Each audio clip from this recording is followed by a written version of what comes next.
Imagine this.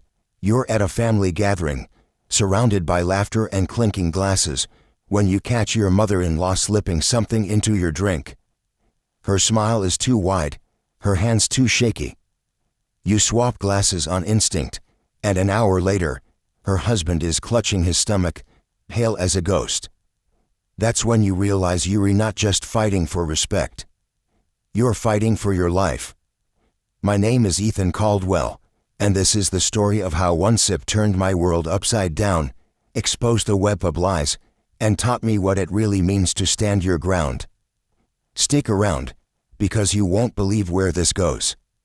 I'm Ethan Caldwell, 34, a documentary filmmaker based in Portland, Oregon.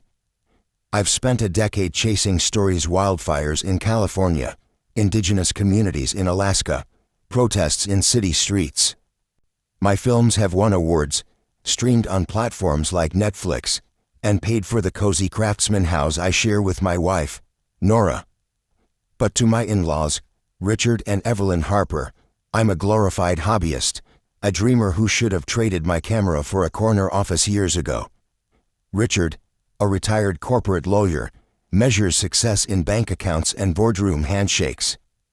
Evelyn, a socialite with a knack for hosting charity galas, hides her disdain behind polite smiles and backhanded compliments. Your little films are so creative, she'd say, her tone dripping with pity. Every family dinner at their sprawling estate in Lake Oswego was a gauntlet. Richard would grill me about my income, while Evelyn fussed over Nora, their only child, as if I were a temporary guest in her life. Nora and I met 8 years ago at a film festival where my documentary on urban farming premiered. She was a botanist, working on sustainable agriculture, and we bonded over our love for telling stories through our work, mine with a lens, hers with plants. We married 3 years later, despite her parents' thinly veiled objections.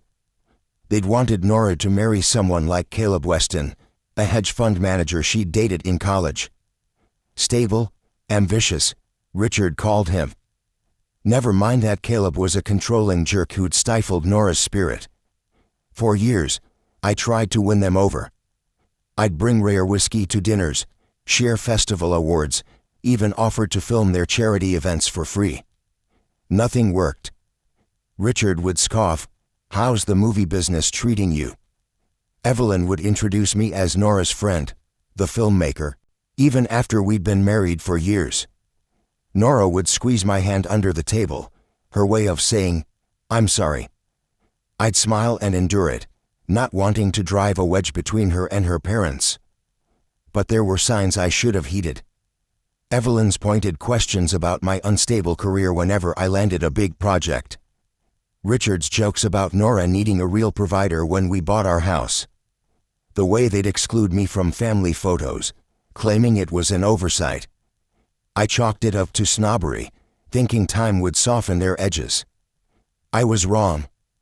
It was Evelyn's 60th birthday, a lavish affair at their estate. I'd just returned from a grueling shoot in the Nevada desert, capturing footage of endangered species for a conservation group. Exhausted, I wanted to skip the party, but Nora insisted. "It's just one night," she said. My gut told me to stay home, but I ignored it. The evening started predictably. Richard bragged about his golf game, Evelyn fluttered around in a designer dress, and Nora's cousin, Liam, a tech startup founder, made small talk. I sipped a beer, counting the hours until we could leave. After dinner, Evelyn announced she'd prepared a special cocktail for dessert. She vanished into the kitchen, and I offered to help, more out of boredom than courtesy. That's when I saw it. Evelyn stood by the counter, 2 glasses separated from the others. Her back was to me as she poured something from a small vial into one glass. It was clear, odorless, and she tucked the vial into her pocket the moment she heard my footsteps. "Oh, Ethan, you startled me," she chirped, her smile too tight. "This one's for you. My favorite son-in-law deserves something special." My stomach churned. The glass had a faint shimmer on the surface, like oil on water. "Let me carry those," I said, grabbing both glasses before she could protest. In the dining room, Richard was distracted, scrolling his phone. "Cocktail, sir?" I asked, placing the tampered glass in front of him. I took the other, claiming I preferred water with dessert. 40 minutes later, Richard was sweating, his face ashen. He excused himself, staggering to the bathroom. The sounds of his retching echoed through the house. Evelyn's eyes widened, darting between me and the empty glass. For a split second, our gazes locked, and I knew she'd meant that drink for me, and she knew I'd switched it. I didn't confront her. Not yet. Instead, I pocketed the untouched glass meant for me and played dumb as Evelyn stammered about bad shrimp and Richard insisted it was just a stomach bug. Nora fussed over her father, oblivious to the truth. As we drove home, my mind raced. Why would Evelyn tamper with my drink? What was she trying to hide? The next day, I took the glass to a friend, Dr. Maya Chen, a toxicologist I'd met while filming a documentary on environmental pollution. "Personal favor," I said, handing her the glass. 3 days later, she called. "Ethan, there's midazolam in this sedative. Not lethal, but enough to knock you out for hours or make you seem incoherent. Where'd you get this?" I thanked her and asked for a report, dodging her question. That night, I told Nora I needed a break from family dinners, citing a tight deadline for my next film. She was disappointed but agreed. I didn't tell her about the test results not until I had more answers. Over the next 2 weeks, I dug deeper. Public records showed Evelyn had prescriptions for sedatives from multiple doctors, likely stockpiling pills. A contact in Lake Oswego's social scene shared rumors. Evelyn had been caught slipping pills into a rival's drink at a gala years ago, though it was hushed up. There were whispers of her sabotaging Nora's college friends who weren't good enough for the Harper name. Then came a breakthrough. Liam, Nora's cousin, reached out after hearing I'd skipped a family dinner. "I've seen how they treat you," he said over coffee. "It's not just you. They did the same to Caleb." Nora's ex planted lies about him cheating, even fake text messages. And Evelyn's obsessed with controlling Nora's life. Liam gave me a USB drive with security footage from the Harper estate, which he'd accessed through their shared cloud account. The footage was damning. It showed Evelyn in the kitchen, spiking my drink. Later, after we'd left, she berated Richard for ruining everything by drinking the wrong glass. Richard snapped back, "This isn't the first time you've gone too far, Evelyn. Remember Caleb?" Another clip, from days later, showed them plotting. "He suspects something," Richard said. "We need to convince Nora he's unstable. Plant doubts, like we did with Caleb." Evelyn replied, "By the time I'm done, she'll think leaving him was her idea." I felt sick. This wasn't just about me, it was a calculated campaign to control Nora, to mold her life to their vision. They'd done it before, and they'd do it again. I needed a plan, one that wouldn't just expose them but protect Nora from their manipulation. I reached out to Caleb, now a financial advisor in Seattle. He was hesitant but shared emails from his time with Nora, showing how her parents had fabricated evidence to break them up. "They're toxic," he said. I tried to warn Nora, but she was too loyal to see it. Next, I contacted Nora's old roommate, Sarah, who confirmed the pattern. Evelyn would call Nora constantly, sowing doubts about anyone who encouraged her independence. Friends, boyfriends, they all drifted away. Sarah sent me screenshots of texts from Evelyn, subtly undermining Nora's choices. With Liam's help, I compiled everything: footage, emails, texts, the toxicology report into a single drive. I also reached out to Nora's childhood friend, Tessa, who'd been pushed out of her life after college. Tessa revealed Evelyn had spread rumors about her to Nora, claiming she was a bad influence. Tessa provided old voicemails from Evelyn, dripping with passive-aggressive venom. The final piece came from an unexpected source, Richard's former assistant, Greg, who'd left the firm after a falling out. Over beers, Greg admitted Richard had bragged about handling Nora's exes, using his legal connections to dig up dirt or fabricate it. He saw Nora as an extension of his legacy, Greg said. Anyone who didn't fit was a threat. I was ready. When Nora mentioned Evelyn wanted me to film a promotional video for her charity gala, I saw my chance. I arrived at their estate alone, camera in hand, evidence in my pocket. Evelyn greeted me with her usual saccharine smile. Before we started, I handed her a folder. You might want to see this first. Inside was the toxicology report, prescription records, and stills from the security footage. Her face paled as she read. This is ridiculous, she whispered. I'd never dash. We both know what you did, I interrupted. And why? You think I'm not good enough for Nora? But drugging me? That's low, even for you. Her mask slipped. You're a nobody, she spat. Nora deserves better than a starving artist who'll drag her down. Better like Caleb. I shot back. The guy you framed to control her? I have proof of that too. I laid out my terms. Confess to Richard. Stop interfering in our marriage, or I'd show Nora everything. Evelyn left, but it was brittle. She'll never believe you over me. Maybe not, I said, hacking my camera. But she'll believe the footage, the emails, and the half-dozen people you've alienated. Are you willing to risk losing her? I left without filming a single frame. That night, Evelyn called Nora, claiming I'd threatened her during our meeting. Nora confronted me, confused and hurt. I couldn't hold back anymore. I showed her the evidence, the footage, the report, the emails. She sat in silence, tears streaming down her face. My mother wouldn't do this, she whispered, but her voice wavered. The next day, she went to her parents' house alone. When she returned, her eyes were red. They said you're trying to tear us apart, she said.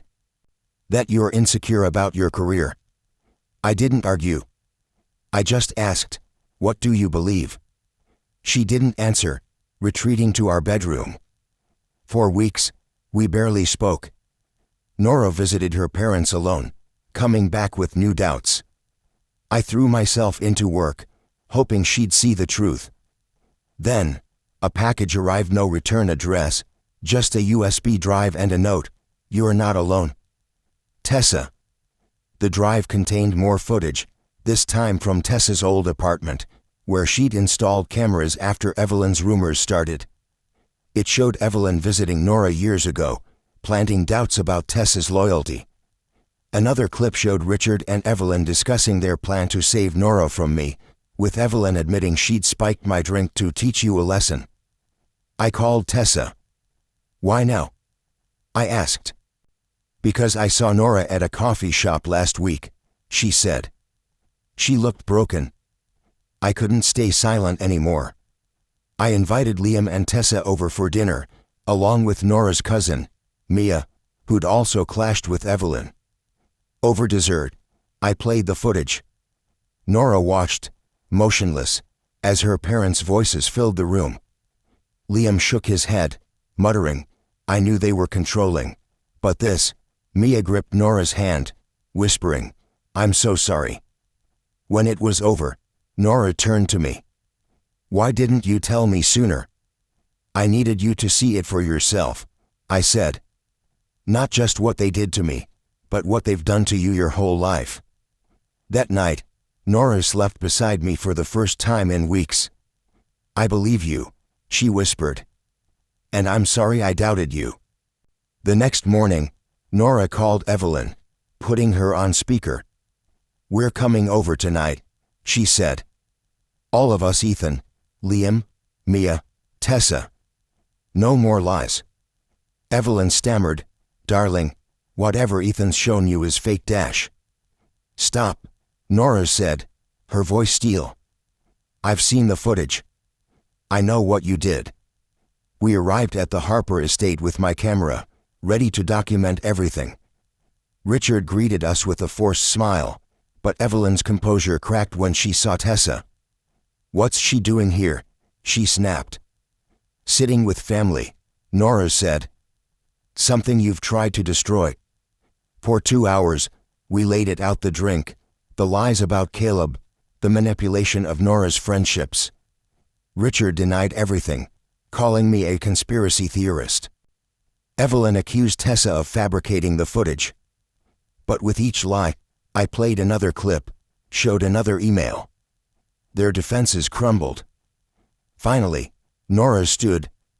"I love you both, but you've hurt me, hurt us for years. That stops now. If you want to be in my life, you respect my choices, my husband, my friends. Or we're done." Evelyn sobbed, but it was theatrical, a last-ditch grab for sympathy. Richard just stared, as if calculating his next move. As we left, I handed him a USB drive.